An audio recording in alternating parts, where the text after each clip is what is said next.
unis dans l'effort pour l'indépendance.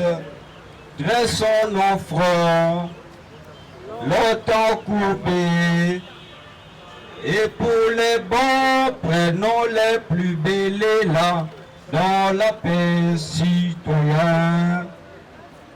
Entonnez l'hymne sacré de notre solidarité.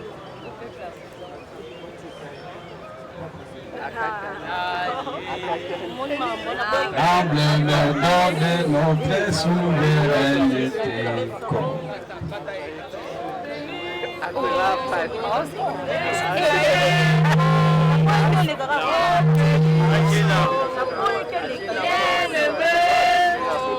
Nous préparons ensemble et nous assurerons ta grandeur. 30 juin, tout soleil, 30 juin, du 30 juin, jour sacré, sois les témoins, jour sacré de l'immortel, serment de liberté. Et nous lèvons à notre prospérité pour toujours. La presse.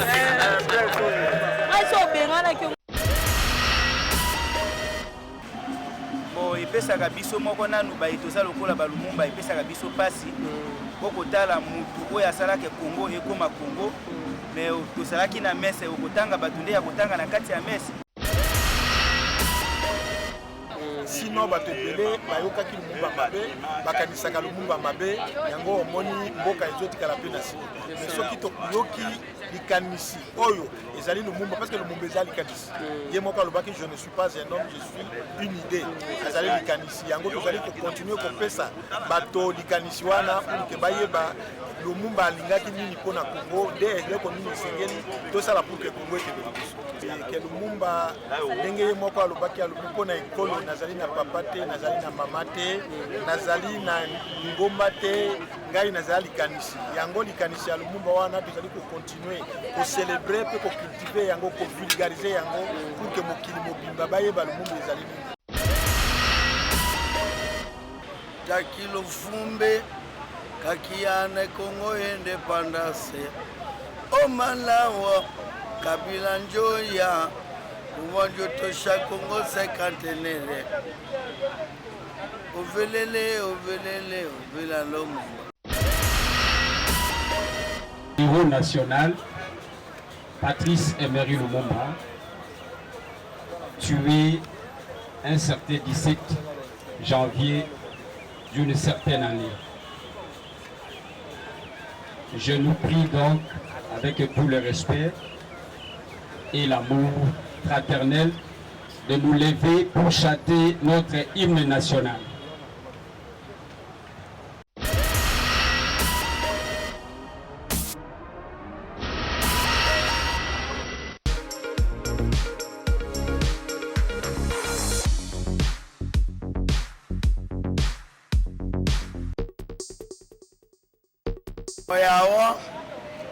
Alors, le chilelo a été la cagnao. Elo tekolo delo daki Sambi ka Congo. Et les Sambi ka Congo. Lumumba otetela ke mfumbi. Wane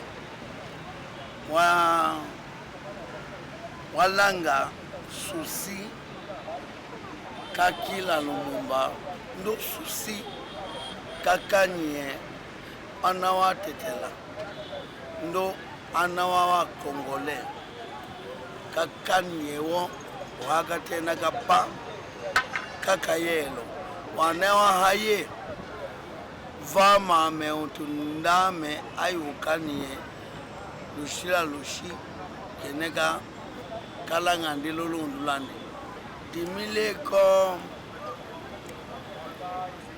odimba wana mongo naka wakayombele odimba wana mongo lo Congo ko tondo lamboye yama anjawo tondo lo kilong ndo nemodakata tochike Lumumba la makana fuele ana mongondo wa Kongole lokomola mi shipelo ngana memba ka lembola tondo tondo takilo fumbe kakiane Kongo independence o malawo Kabila njoya umonjo tosha Kongo sekantenere ovelele ovelele ovela Lumumba ovelele donc la kasha kene cheka kenyi Lumumba pa wakwa tonda lolodi polonto daka la Lubumbashi lo shaba la kembe che la sobonya che o kamidi kambo dalo Lumumba nyaka ima longo fula ndo tete la che walanga Lumumba hako kenda la lolondu onyawo kande ikeni danyo ikalo Lumumba ushilaka uda Kawa Lusaka ndone et puis l'école à Lusaka tolé Wanji Welo Congo papa fini le coton ndo papa Viki Wanga l'aîné de tien Lusaka Shoha Tonyohe Ponjo ndolanga sale papa Viki le coton Lembo lote waki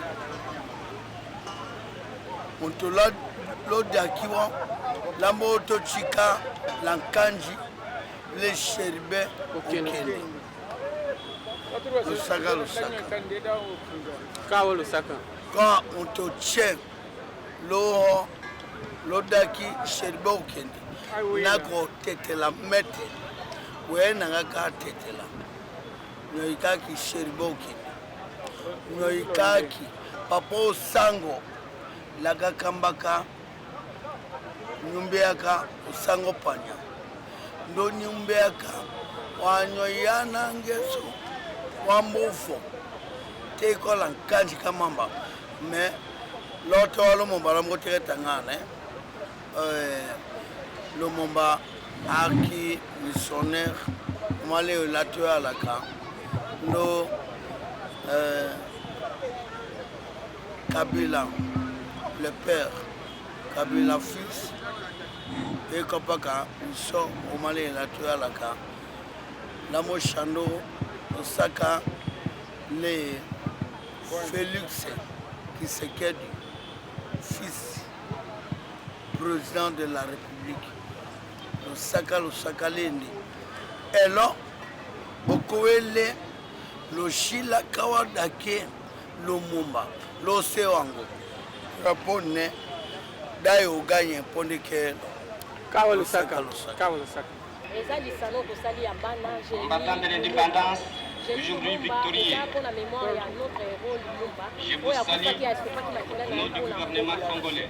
yango wana lisano tosali bana bazoyeba mboka non seulement mboka mais azoyeba ke mboka boye eza pe na kita ya mabele boye richesse telle par exemple mboka boye eza na diamant eza na or eza na cuivre et na suka cuivre yango basalaka nango nini or yango basalaka nango nini mwana azoyeba pe matière finale oyo basalaka produit final oyo basalaka na bamatière première na biso et mwana pe azoyeba ke mboka na biso richesse eza partout et richesse wana oyo ezosalaka batu ya bamboka mosusu baya kopesa biso baya kowela mpe koyiba yango lisano tosali mwana azoyeba mboka aza koyeba kita ya mboka mpe azoyeba nini esalaka ekosengaka mwana na conscience na ye aza na conscience ya kobatela mboka aza na bolingo ya mboka epi ayeba kobatela mboka mpe lobi mboka na biso ekende na bamboka.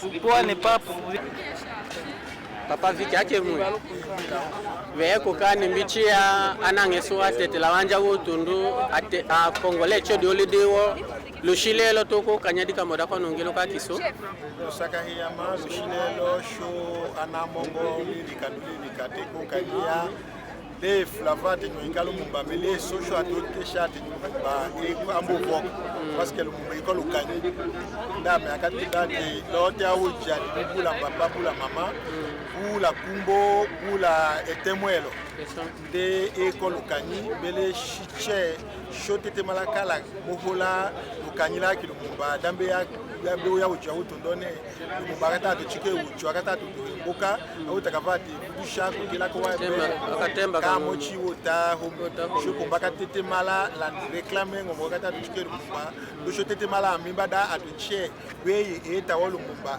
alangande da shocho chala tundu da shocho chala tundu me hateni da onyoso konyo ikalo mumba to hawoyo likambija imba atuaye ko imachiche ukana wakenda kwa kugoto mochilele kanje kusala kange ngoto lungelo kene école naso parce que wembe akada le français vous me connaissez pas que c'est la différence chikitanya et bungali tundu c'est ça ko chikitanya populisme et la popularité chote ko nyangada atwa de relo idée wa ki c'est ça da to chiem boka kene kaile lumumba parce que lumumba te dime ko lokani da to ne bete lokani no ko le mwachichi baka shumbo cultivenda mate histoire kana shimu ya Congo yayo funa ma le ya congolais vovoame ndo hatofuna ma mala ka sumbuka no malende do dele lokanye ko yema woloda to chiembuka mbalodo yi e ko ta chu yema shubya ka shate victoire yayo ya la shota yo kome paka show bitaoda tayo ya la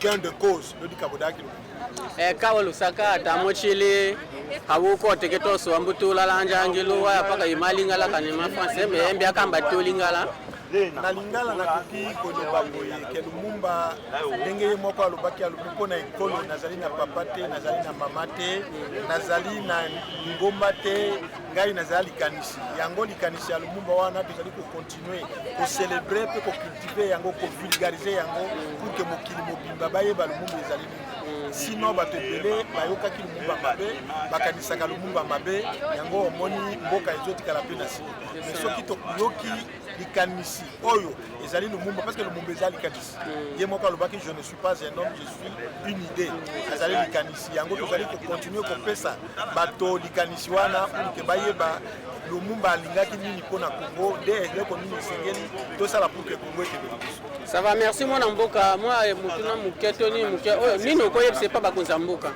pona journal lelo bakonzi ya mboka nayebi ke soki Congo ezali kotikala na sima c'est parce que lumumba bayebi ye te mpe bacomprendre ye te yango tolobi eloko ya liboso bakoki kosala na mboka oyo ezali kovulgarize makanisi ya lumumba likanisi ya lumumba wana soki ezali vulgarize bato bakoyeba yango elingi kosala nini nde mboka ekokende liboso en dehors ya likanisi wana bakonzi ya mboka bakoki kosala eloko te parce que soki tolingi mboka ekende liboso ezali na moto moko akufelaki mboka makila na ye etangaki atikelaki biso programme na ye atikelaki biso likanisi na ye il faut bakonzi ya mboka balanda likanisi ya lumumba batangisa yango mpe na baekole pour ke toyeba kokende liboso en dehors de ça tokokende te tokocontinue kotourner en rond.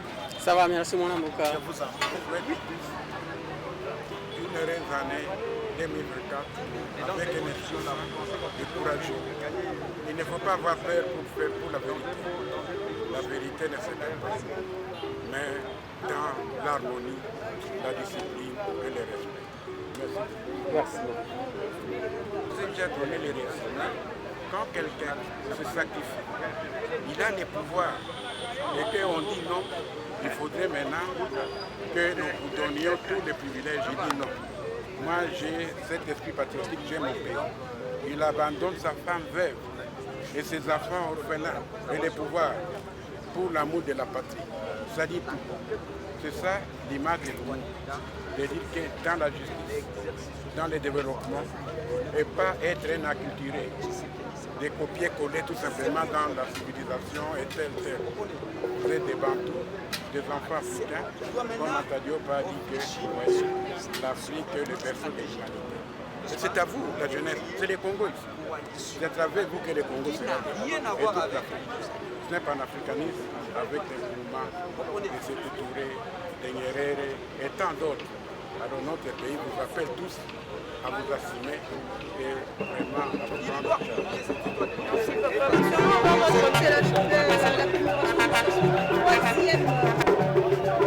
Moi, le président Patrice Lumumba, c'est peut-être moi qui devrais vous poser la question à la jeunesse, comment quelqu'un qui s'est donné, qui s'est sacrifié pour le pays, pour libérer le pays, soixantaine d'années après. Comment la jeunesse, l'homme public, c'est une questionnement à nous tous. Cette journée de réflexion pour savoir où est-ce qu'on était, où est-ce qu'on y va, est-ce qu'il y a une amélioration de vécu au quotidien, ce qui était le combat de les gens oublient que c'était un privilégié du système, c'était un évolué, donc il aurait pu se contenter de sa vie aisée, mais non, il a voulu être la voix de son voix et la majorité de la population. Donc, la population des jeunes, ils se posent la question, où est le pays, comment on peut y contribuer tous. Il a perdu sa vie. Cavalier dessus la peine, on était sur colonial, de 15 millions de Congolais, il y avait une dizaine d'universités, et donc le développement, ça ne peut pas se faire sans l'apport des Blancs, des Belges à l'époque. Comment est-ce qu'ils travaillent dans le sens de la population? C'est ça la question. Mais ça, c'est un autre combat. On nous a donné les grandes lignes, c'est à nous de les appliquer. On a eu l'occasion dernièrement des élections. Il faut y raisonner. Qu'est-ce qu'on a fait de ces élections? Est-ce que ceux qui sont là, ceux qui nous représentent les mieux? C'est tout un chacun de poser sa propre question. Ndeko bonjour. Est-ce que komi présenter liboso ya balandi na yo? Kumbo na nga Denis Lohose, ayibani na kumbo ya Denis Lumumba. Ka ndenge bino moko bosali komona ngai, wana ndi kumbo bato nyonso bayebi ata na ndako. Oyo ndi kumbo eyebani mpenza kolobaka eyebani Kinshasa mobimba ezaka Denis Lumumba. Denis Lumumba. Denis Lumumba na date ya lelo bokanisaka nini? Mpona biso baye oyo toza lokola Lumumba ndenge bozomona biso, na date ya lelo tolelaka lisusu Lumumba te. Mais tokomi kotala nde vision ya Lumumba, Lumumba alingaki Congo ezala ndenge nini. Nde toza na posa ya vision ya Lumumba totindika yango ekele liboso mpona kosilisa pla ya Lumumba parce que soki tozolela bambula mpe eleki ebele na nsima ya liwa ya Lumumba na baye bakufa na ye boleli tro tolelaka lisusu Lumumba te tokomi kotala vision na ye posa na ye oyo azalaki nango posa ya kosala mpona Congo ekoma Congo nde foto banda kokontinue na yango. C'est ça, tozomona na ekanisela yango boya kokanisa Lumumba, mais tozomona bato lisusu baze ebele te, bato ba muke neti baye kotala mwana muke.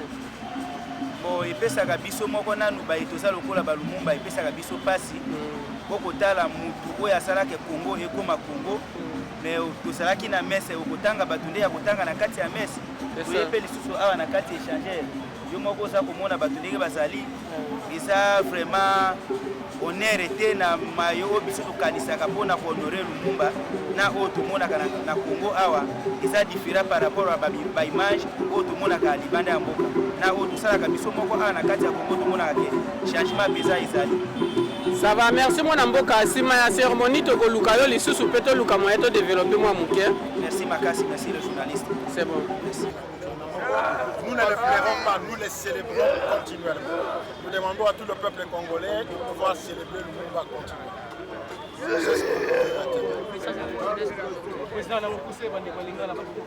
Tolobi boye kondo Lumumba tango ye moko azalaki na bomoi alobaki ye azali moto ye azali likanisi aza na papa te aza na mama te aza na ndeko te aza na ekolo te to na lingomba te ye azali likanisi yango biso bana nkutu wana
Niveau national, Patrice Emery Lumumba, tué un certain 17 janvier d'une certaine année.